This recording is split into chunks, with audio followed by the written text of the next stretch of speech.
Indonesia is home to the third largest area of rainforest in the world, a green canopy that covers 53% of the country. These trees not only provide livelihoods for millions, but also trap massive amounts of carbon, helping to keep global warming at bay. This precious natural resource is under threat by two of Indonesia's largest industries, logging and palm oil production.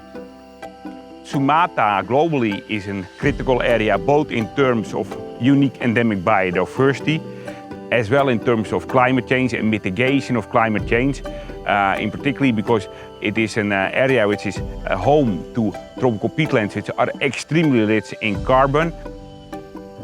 Peatland forests are often drained and set ablaze to make way for palm oil plantations. In 2019 alone, these fires, which can quickly spread out of control, released a staggering 708 million tons of greenhouse gases into the atmosphere. On peatland, the fires are especially devastating. Dari 8.000 km persegi luas wilayah Siak, itu 57% lahan gambut. Jadi kebakaran hutan yang terjadi di lahan gambut itu hampir tiap tahun terjadi.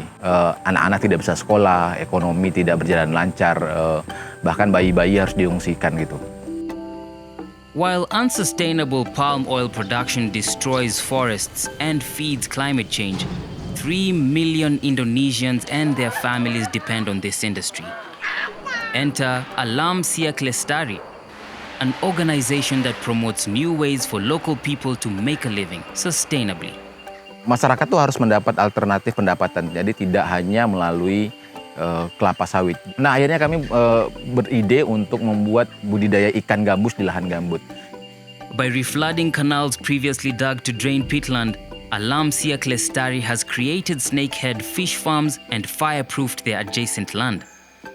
The fish are not just a food source. They are also harvested to make albumin and other proteins that can be used in medicine, while the byproducts are used in animal feed and fertilizer.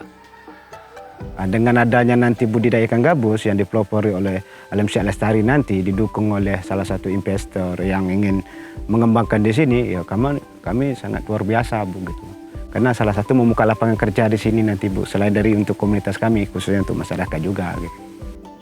Indonesia is in the process of rehabilitating about 2.6 million hectares of drained and degraded peatlands across 7 provinces. UNEP, through the UN RED program, is working with the government in Jakarta to support this effort, which Indonesia aims to finish by 2030. There has been major progress in terms of new livelihood opportunities, particularly for communities dependent on peatlands, but as well as more sustainable use of forest. Indonesia is rolling out more projects like those in Siak.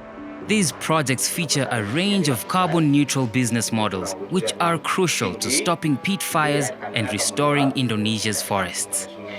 Private investments as well as social forestry form part of Indonesia's ambitious plan to turn forests into a net carbon sink by 2030. 12.7 million hectares of Indonesia's forests will be allocated to communities for social forestry. Social forestry is a best practices that we can implement in the field. The people, the smallholder who live nearby the forest, if they fulfill all their needs, they will taking care of the forest. Has to develop together. You cannot do conservation if the economy cannot go through, yeah? If the people around don't have any economy for their daily life. With the support of innovative sustainable use practices and conservation measures, critical forest ecosystems can continue to provide essential services, support biodiversity, and help mitigate climate change impacts around the world. Every fraction of a degree matters.